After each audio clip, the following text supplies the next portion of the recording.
Welcome to Resume Storyteller with Virginia Franco, bringing you interviews with industry experts and regular folks who tested the job search waters and succeeded, and strategies to tell your story and land you job interviews in 60 days, guaranteed. Here's your host, Virginia Franco.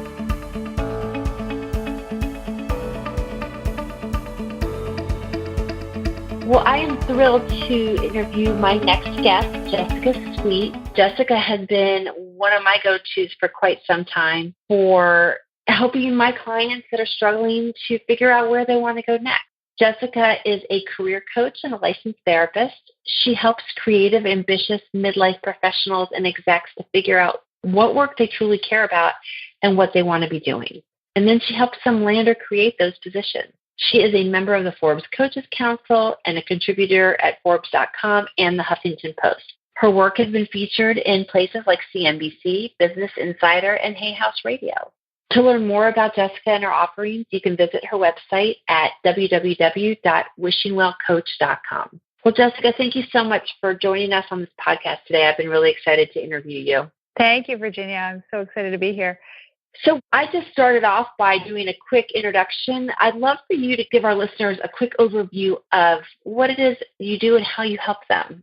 Yeah. So like you said, I work with executives and professionals who are looking for their next career move. So a lot of times people come to me and either they're unhappy in their jobs or they just feel like it's time to do something different. Sometimes they want something more meaningful. Sometimes they just want something more interesting. And they're at a loss about what that actually looks like. So what I do is I help people figure out what that is based on what makes them happier, but also taking a look at their skills and experiences and creating a story out of that, like understanding, okay, based on that, what is it that you can do? What can you get hired for? And helping them see through those skills and their experience, like what it is that they might be really good at. So that's what I help people with. Well, thank you. So how did you come to be in this role?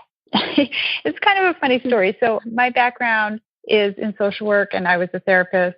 And I actually was happy in my work, but I had a daughter and I realized very quickly that daycare was expensive. And so I couldn't really go back to doing social work without daycare eating up my whole paycheck. So I had to figure out what else I could do. And I looked around to see, what was I qualified to do? What could I do out there? And everything I saw that I could do really just, it made me want to cry. I didn't want to do anything that I was qualified to do besides social work. And that didn't pay enough. So I decided to give business a try, like running my own business. And I thought about, what do I really want to do? I wanted to run a coaching business. I was qualified to do that. But what do I really want to do with that? What do I really want to help people with? And I decided that really what I wanted to help people with was to help them discover, what they want to give back to the world, what they cared about most, what their gifts were. And what that eventually turned into was career coaching. It really was about kind of helping people dig deep and understand who they were, what their potential was, and, what that translated into in terms of a career. So I ended up here just in kind of that roundabout way. Interesting. I'm a social worker by trade as well, and I made the career switch for similar reasons. So that's funny. Just once again, the different things you can do with a social work degree. Yeah, exactly. So you work with job seekers all the time or people in transition. What do you see as a couple of challenges that you see people facing when they're testing the job search waters or when they're trying to make a career pivot? What's going on for them? Yeah, well, a couple of things. I see people just really overwhelmed by the process, like the job search process, because people come to me and they say, I've been sending out resumes and I don't hear anything back and I'm really discouraged. And it turns into like this long drawn out process. And then when that's happening for them, they're wondering like, what's wrong with me? Like what, it makes them question their own marketability and their own skills. And it just makes them feel like there's something wrong with them. And the truth is that that's almost never the case. sometimes, just the fact that they're just sending out resumes scattershot is not a good approach. Sometimes they don't have a good, professionally written resume, or they don't have like a target. They're not really targeted in what they're trying to do. So just feeling really overwhelmed with that process is one challenge as well. Yeah, exactly. And then the other thing is really not knowing what they want to do at all. That's a challenge I see. So I'm biased, obviously, because my clients are coming to me for that reason. So it's something I see all the time. But I think there's tons of people out there that they don't know what they want to do. And because the career landscape is changing so much, new job categories are popping up and old ones are disappearing. Like they don't even know what's out there and they don't know what they're qualified to do. So I think not knowing what they want to do is difficult. And I think at midlife, like the people I work with, like people in their 40s and 50s, I think by that age, people are starting to feel empowered at that point to be able to say, like I enjoy doing this and I don't enjoy doing that. And even though with their own goals, yeah, they may not quite be to the point where they can say that in a career setting, like they can say to their boss, like, I don't want to do that. They may not quite be to that point, but they can at least say to themselves, like, I don't like this. I don't like doing this and I don't want to do it anymore. But they don't know how to make that happen in their career.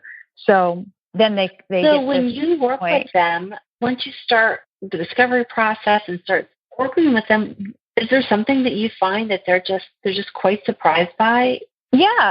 I mean, so when they see their own skills and experience and their potential, like just kind of laid out, and they see like what they actually can do, I think that's really surprising for them. Like they say, "Oh, wow, like that's me. Like I can do that. That's my story." I think that always surprises people. So, like for example, I had a client who was in the military for many, many years, and he didn't know how to translate that into like civilian experience. And he had no idea how to come back into like the civilian world.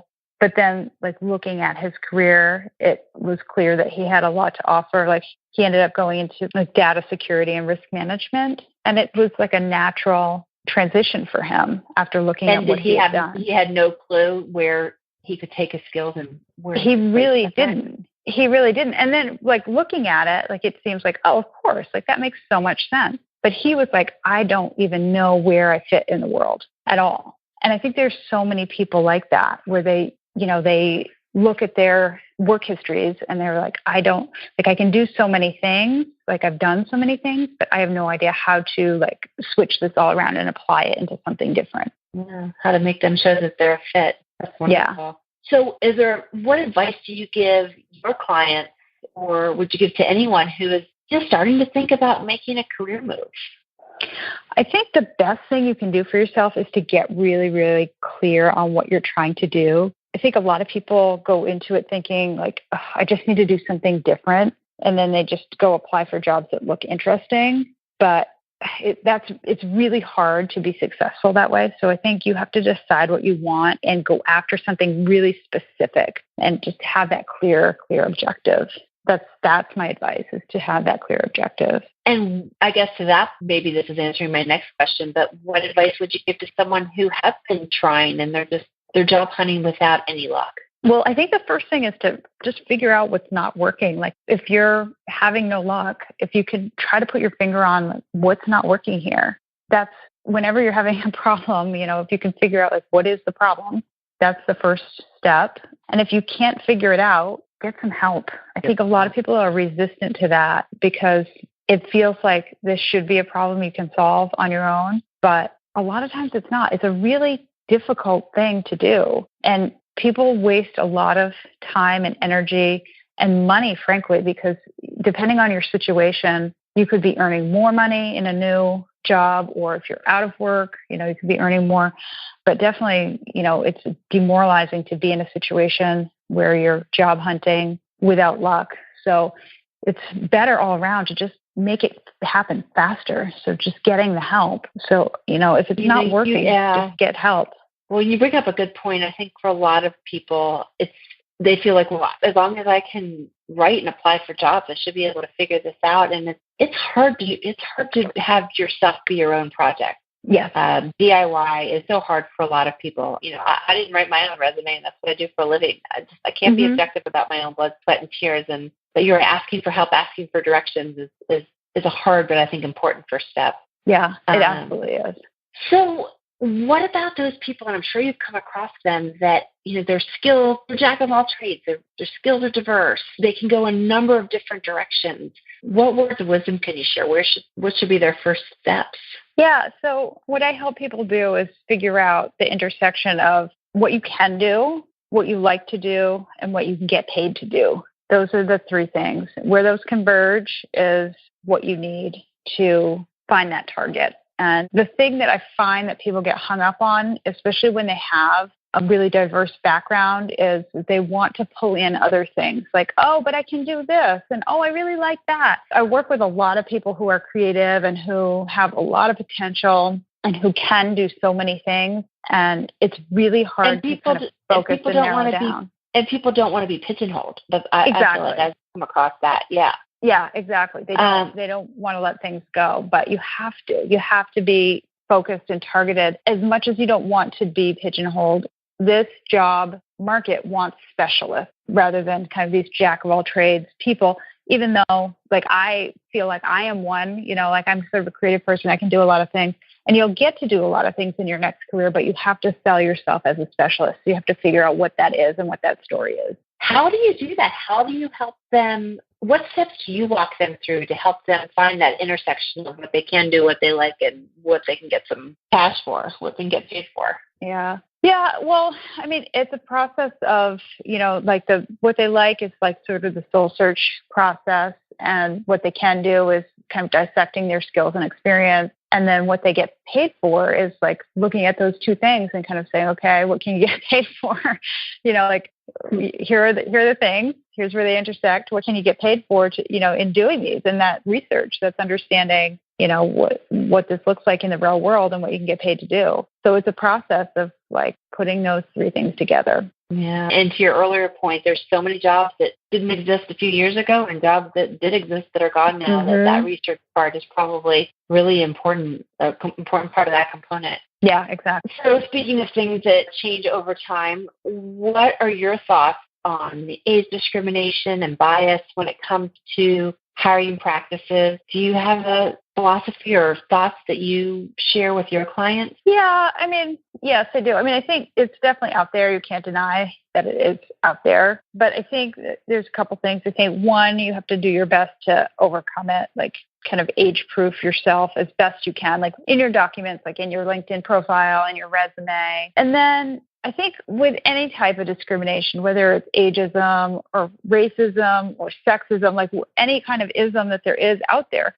ultimately, you don't want to work for a company that has that kind of philosophy. You don't want to have to work that much harder to have your place at the table. So if there's a company out there that wants a younger and cheaper employee, let them have it. Just don't worry so much about having that job. Move on to the next company that really values you as an employee and work on being the best person for the position, because there are companies out there that will value you for being really good at the work you do. So you have to focus on, staying on top of social media, on top of technology, being great at what you do, demonstrating that you're on top of all those things, and being able to tell your story really well. And then just focusing on the companies that don't have those kind of philosophies. Yeah. Take a pass if that's not your person, the kind of company you want to work for. I think that's a really good point. Yeah. Especially when people are, to your point, are at a stage where they know what they want and what they don't want. So why settle for a company that's going to engage in some practices that you don't agree with? Yeah. Okay, so you work with job seekers, career changers all the time. What are one or two tools that you would advise them to have throughout their journey? What can they not be without? Well, my favorite is, it's not a secret tool, but my very favorite is LinkedIn. I mean, I think you absolutely have to have LinkedIn. But I think the thing about LinkedIn is that people underutilize it. So it's not just for, keeping track of people but it's also really for searching for people that you need to know. And that's where I don't see people using it well. So when it comes to, you have a new job target and now you need to get to know people in this new industry, LinkedIn is a great tool for being able to find the right people and the right companies in your new target industry or your new target company. And so I love LinkedIn for that because you can easily find people, anywhere across the world really, really quickly. Yeah, find and get found. Yep. Well, this is a little side note. How do you recommend people, people are using it to sleuth for the people that they want to know or need to get to know. How do you recommend they reach out to those people? I think LinkedIn, again, is a great tool. I think just sending a quick note and being really upfront about what they're looking for. So, but having like a quick and concise ask, I'm looking to learn more about your company. I'm looking to learn more about your industry, not overburdening people with what you're looking for, not asking for a job, just asking really quickly for information or connection. So, yeah. I love that. The quick ask. That's great advice. Is there a second tool that you feel like is indispensable during this process? A great resume, of course. I think it's the tool that you need to be able to, once you've got that story together, once you know what your target is, once you have in your mind and you can articulate like where you're going, what you can do for people, it's the way that you put that together and can show people, what you can do. And what I think a resume, at least in my mind, a resume is about what you've done, but it's even more about what you can do for your next employer. And so I think having a great resume is really indispensable. Oh, that's great advice. All right. So you've been helping folks in this, midlife stage to figure out what their next steps are. What's your next steps? Where do you see yourself in the next little bit here? Yeah. So I am doing some more podcasts. I was just saying that to you earlier, I'm trying to do some more podcasts. So that's fun for me. And I'm actually doing a course called the Meaningful Career Change Formula, which is all about walking people through the change from not knowing what you want to do all the way through to the job search strategy. So it's helping people through all of those steps. And then I'm also going to be working on a branding course, so helping people understand, that intersection that we talked about earlier, so people can really put together a story about, what they can do, what they like to do, what they can get paid for, and put together the story so that they can convince employers that, yes, they're the right person for this job.